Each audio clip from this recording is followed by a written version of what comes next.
Kita intro dulu. La la la la la la la la. Dulu, masa beras dikatakan dimonopoli oleh seseorang, kita tak pernah ada masalah bekalan beras tempatan. Tetapi sekarang ini konon-kononnya bekalan beras tidak lagi dimonopoli, beras tempatan langsung tak ada dekat pasaran. Apa cerita? Assalamualaikum warahmatullahi. Wah, Papa Beri pakai baju batik. Nak jadi YB ke? Bukan. Sekolah anak saya ada sambutan Hari Kecemerlangan dan tema mereka adalah batik. Jadi terpaksalah kita pakai baju batik apa yang kita ada.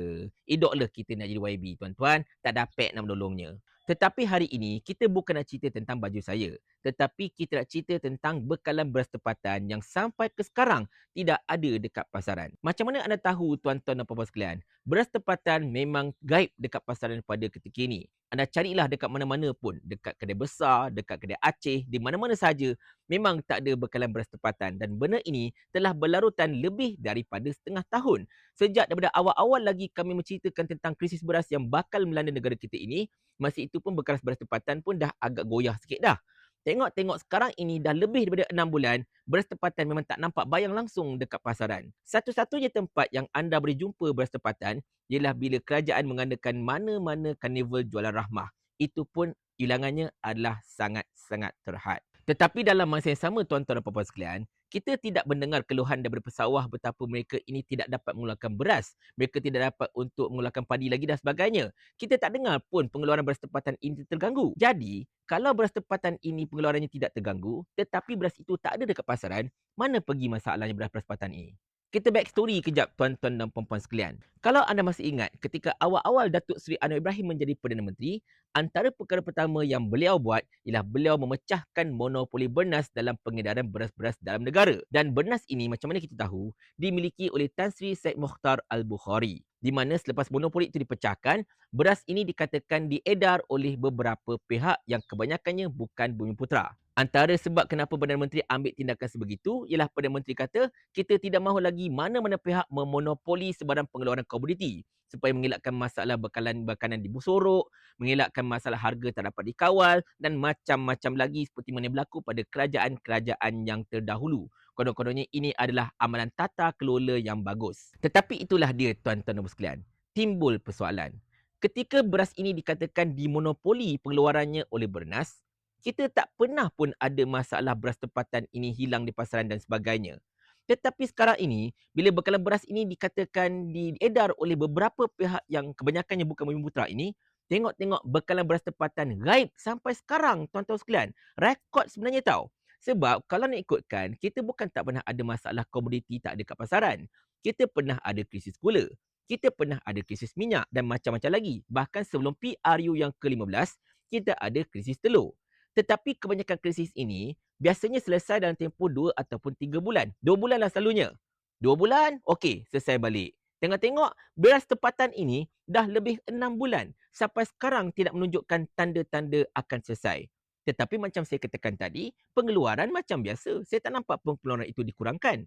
Tetapi dalam masa yang sama juga, beras tempatan tak ada dekat pasaran. Mana pergi sebenarnya? Dan sekali lagi soalan kita, ketika Bernas dikatakan memonopoli beras, kita tak pernah ada masalah bekalan makanan. Tetapi kenapa sekarang ini bila dah tak ada monopoli, beras tempatan tiba-tiba tak ada langsung dekat pasaran? Sebenarnya tuan-tuan dan sekalian, satu perkara yang Perdana Menteri ini tersilap sebenarnya. Kalau kita nak sembang tentang monopoli ini, ianya tidak semestinya monopoli itu dilakukan oleh satu pihak. Boleh saja beberapa pihak, 3 atau 4 pihak, mereka ini mungkin bergabung secara langsung ataupun tidak langsung, tetapi mereka ini boleh berpakat. Dan pakatan inilah yang telah memonopoli pasaran pada ketika ini. Dan benda ini berlaku dekat mana-mana tempat pun. Dekat gula, berkenaan dengan telur, berkenaan dengan ayam. Bukan satu pihak je monopoli. Mereka ni pecah-pecah. Ada syarikat A, syarikat B, syarikat C, syarikat D. Dan mereka ini nampaknya macam bersaing sesama mereka. Tetapi hakikatnya mereka ini berpakat semereka. Dan mereka ini duk kontrol pasaran dengan duk berpakat sana berpakat sini. Let's say kalau harga murah mereka akan pakat, okey, jangan keluarkan apa-apa. Kita stop pengeluaran supaya kerajaan akan naikkan harga dan macam-macam lagi. Benda ini yang berlaku pada ketika ini tau. Kartel-kartel ini buat strategi yang sama berulang-ulang dari zaman sebelum Merdeka sampailah ke sekarang ini, tuan-tuan dan sekalian. Tetapi inilah masalah yang tidak disedari oleh kerajaan terdahulu sampai ke sekarang ini. Bahkan kerajaan sekarang ini lagi teruk. Sebab mereka telah menyebabkan beras tempatan yang dahulunya tidak pernah ada masalah, tengok-tengok sekarang ini bermasalah gila-gila, tuan-tuan dan puan sekalian. Jadi hakikatnya, bolehlah kita katakan strategi Perdana Menteri yang konon-kononnya tidak mahu mana-mana bekalan beras tempatan ke ataupun mana-mana bekalan pun dimonopoli oleh satu pihak, strategi ini gagal sebenarnya. Gagal dengan teruk. Sebab seolah-olahnya macam kita keluar daripada mulut buaya, kita masuk dalam mulut harimau. Itu isu dia sekarang ini. Di sini kita hendak bertanyakan juga, apa fungsi Menteri Keterjaminan Makanan? Macam tak ada fungsi pun masalahnya. Sampai sekarang kita tak nampak pun apakah strategi beliau, apakah formula beliau dan apakah tindakan beliau untuk memastikan beras tempatan kembali ada dekat pasaran. Sebab macam saya katakan tadi, beras tempatan ini sebenarnya sangat-sangat penting.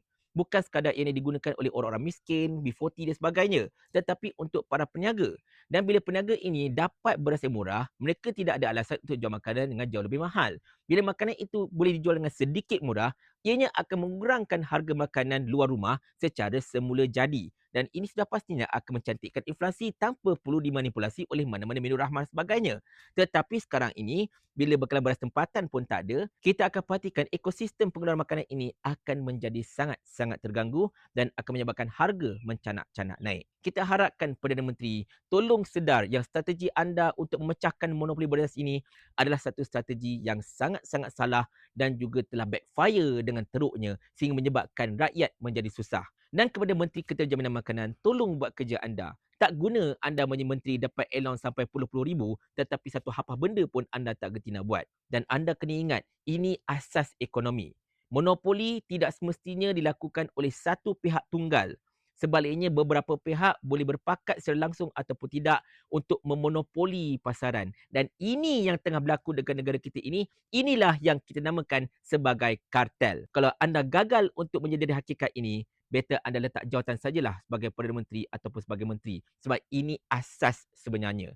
Tetapi kalau anda masih lagi berdegil dan kalau ada pihak mengatakan saya palatau dan cuba untuk melakukan reka cipta fitnah dan sebagainya, saya cakap terus terang, better rakyat Malaysia yang tengah terbeban tak ada beras tempatan ini, tanyakan soalan ini kepada anda satu persatu. Mau tak tuan hamba kalau hamba kirimkan ke akhirat?